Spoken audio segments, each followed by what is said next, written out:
Good evening, everyone. Thank you for coming to tonight's Tech Talk. We're joined here today with Trey, who will be talking to us about SQL Database Modeling. I'll be moderating our talk this evening. If you have a question for our speaker, please send a direct message to me, and I will present those at the end. We will answer as many questions as time allows. Before we get started, let's unmute ourselves and give our speaker a round of applause. Let's go, Trey. Let's go, Trey. Oh, so awesome. All right, Trey, take it away. Yeah, before I begin, I would like to thank Jeannie, Bracklet, and Codesmith for sponsoring this Tech Talk. I'm Trey Walker, and welcome to my Tech Talk. I'll be talking about SQL, or Structured Query Language Databases, and how they work. So what are we discussing today? Well, first, I will go over why to use an SQL database. Next, we're going to go over some of the SQL databases we have available to us. Then we're going to touch on what a table is, how to build them out, and finally, we will connect them. Let's get into it. So, why do we use SQL, otherwise known as relational databases? There are many reasons to use SQL, but I'll only touch on a few here. The first is data accuracy. Relational databases are great for data accuracy. As their name states, their data works with relations, using primary and foreign keys to keep track of data. This allows the engineer working on them to make their SQL database non-repetitive, meaning no duplication, making an SQL database more accurate than others. Next, there's data integrity. Schemas are easy to create with an SQL database, but what is a schema? Simply put, a schema is a form of protection for a database that disallows the data you don't want in your database. This and the data accuracy we just discussed earlier make an SQL a great solution if you're worried about the integrity of your data. And last is flexibility. SQL databases are structured in a way that allows seamless integration and removal of new tables, columns, and rows without negatively impacting the database as a whole. Along with this, there is in theory no limit to the amount of tables, columns, or rows, meaning in any practical application, hardware should be the biggest consideration. So now we know why to use an SQL database, but what are some of the SQL databases out there? Let's start with MySQL. Originally started as an open source project, but bought by Oracle Corp in 2010. Why would you use MySQL? Many developers consider MySQL to have a human-like language to work with, making it one of the easiest SQL databases. Why wouldn't you use MySQL? Well, MySQL requires more engineering effort than others to scale with, and due to a few distinct features of MySQL, if you ever plan to migrate to a different SQL database, you may find it more difficult to do so. Next, we have PostgreSQL. It's very similar to MySQL, but truly open source. Why would we use PostgreSQL? Well, in contrast to other SQL databases, Postgres is easy to scale both vertically and horizontally. With Postgres being fully open source, there have been many third-party tools made for it compared to any other SQL database. But why wouldn't we use PostgreSQL? Well, PostgreSQL lacks in some more advanced monitoring tools, making it harder for engineers to find and correct errors in the database before some serious damage can occur. Next up, we have SQLite, the lightweight of the group, used for small-scale applications such as those on Internet of Things or IoT devices. But why use SQLite? Well, SQLite is small, like really small, and its engine allows it to be used serverless. And its optimized memory and disk efficiency make it optimal for anything that is constrained on resources. But why wouldn't you use SQLite? Well, SQLite's efficiency curve falls off drastically as the application grows, making it useful for really only very small applications. Last, we have Oracle. This is the heavy hitter of SQL databases. Why would we use Oracle? Well, Oracle is run by a large company, that same company that actually now owns MySQL. That being said, Oracle is always being innovated on. Most recently, Oracle has been focusing on how we use the cloud, competing with even the providers like AWS and Azure. But why wouldn't we use Oracle? Well, Oracle is a for-profit company, meaning their software can be expensive to operate, at times even costing upwards of tens of thousands of dollars a year. And finally, Oracle is a resource-intensive database, meaning you should keep your hardware constraints in mind when considering this database. A few honorable mentions would go to MariaDB and Microsoft SQL, so also very popular SQL databases, and I encourage you to look into them more. Now we've looked into a few databases and why we should and shouldn't use them, but how do we work with them? Well, I don't have time to go in depth on how to use every different SQL database. What I can do is show you the basics of how to organize tables and connect them. So what is a table? Simply put, a table is an object that holds data in an organized format, consisting of its name, columns, and rows. Before we go over this table, let's take a look at some best practices. First, keep your table and column names consistent. For example, use only lowercase, and for spaces, use underscores. Second, be descriptive but concise when naming your tables and columns. In other words, don't abbreviate your names, but don't make them an entire paragraph either. Make them something that anyone who looks at the database will understand. Third, use simple integers as your primary keys and make them separate from anything else on that table. You don't want your primary keys changing on you. Fourth, make sure your primary keys are consistent. If you have a table that is connecting to the player table, connect it with a foreign key of player_ID. Fifth, you only have one source of truth. In other words, don't repeat your data. Sixth, avoid over-normalizing, or don't modularize too much. If you modularize everything that may not need to be, you can easily run into performance issues where it becomes hard for your application to find what it needs in the database.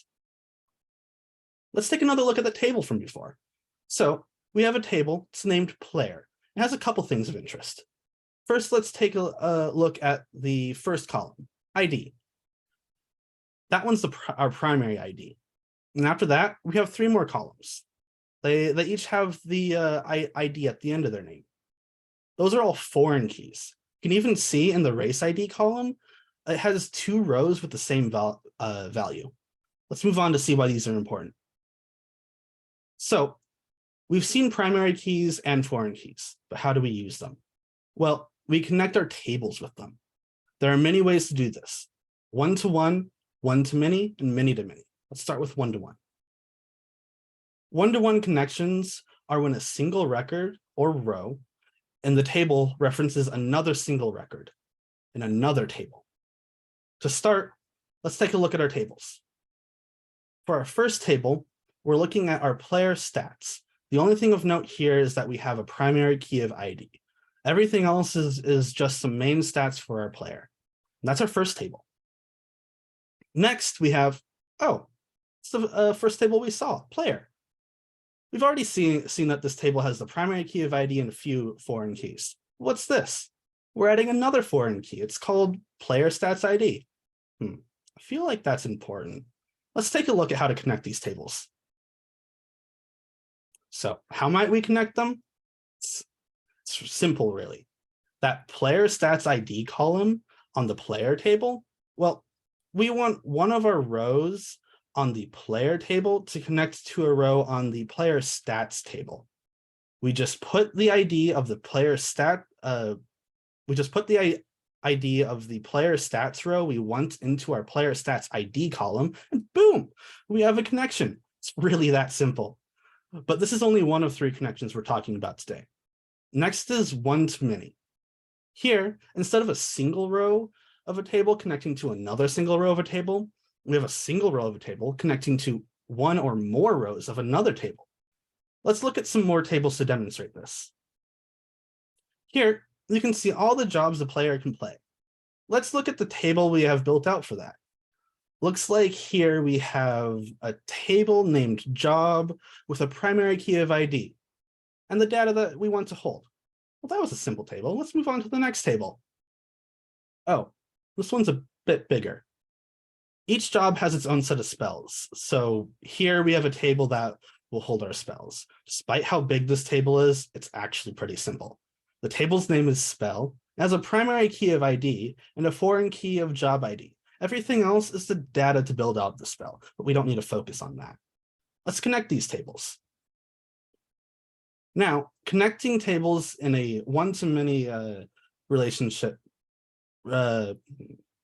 connecting tables in a one-to-many relationship is very similar to one-to-one. The difference here is that multiple rows of the spell can reference a single row in the job table. And that's it. Easy, right? Okay. I know this is a lot, but we have one more connection to go through. Many to many. Here, we can have one or more rows of one table connecting to one or more rows of another table. These tables are usually connected by a join table. Let's demonstrate. We even have some tables ready, but which ones? Well, if you caught what I mentioned, one player can play many jobs.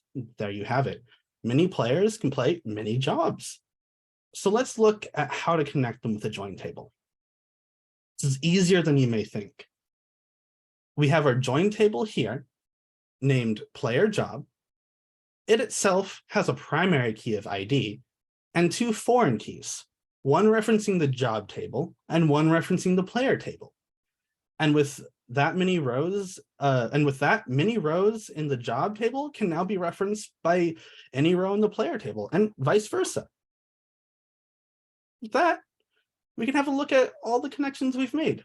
Player stats is connecting to player with one-to-one. Job is connecting to spell with one-to-many.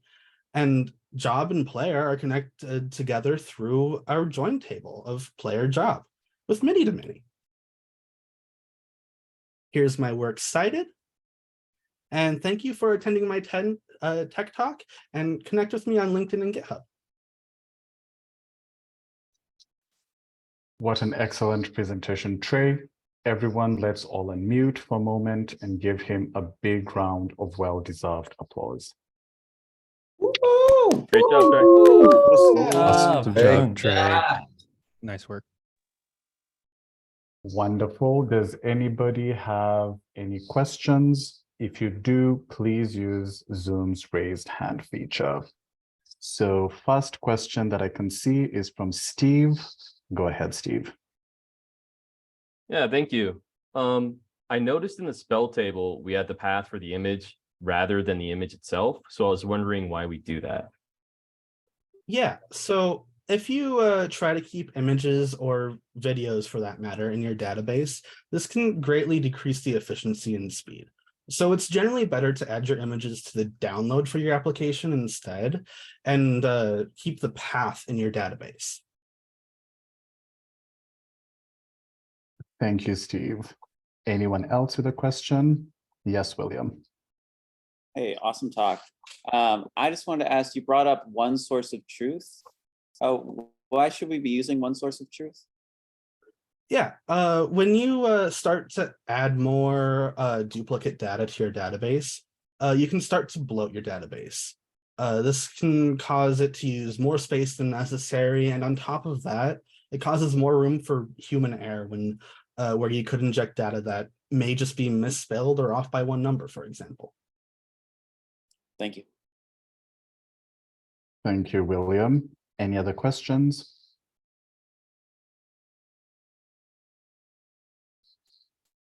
I do have a question myself. Trey, you mentioned ACID compliance with SQLite. What does that mean? Yeah, so ACID stands for atomicity, consistency, isolation, and durability. So though this is kind of out of the scope for the tech talk, what I can say about it is it ensures the accuracy and integrity of your data.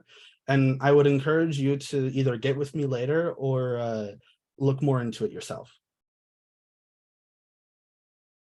Thank you so much, Trey. That's all the time that we have. If not, for now, let's all unmute and give him a final round of applause. Good Great stuff, job, Trey. Trey. Good stuff. Awesome. Oh, Trey. that's Great amazing. job. Great job, Trey. Did it.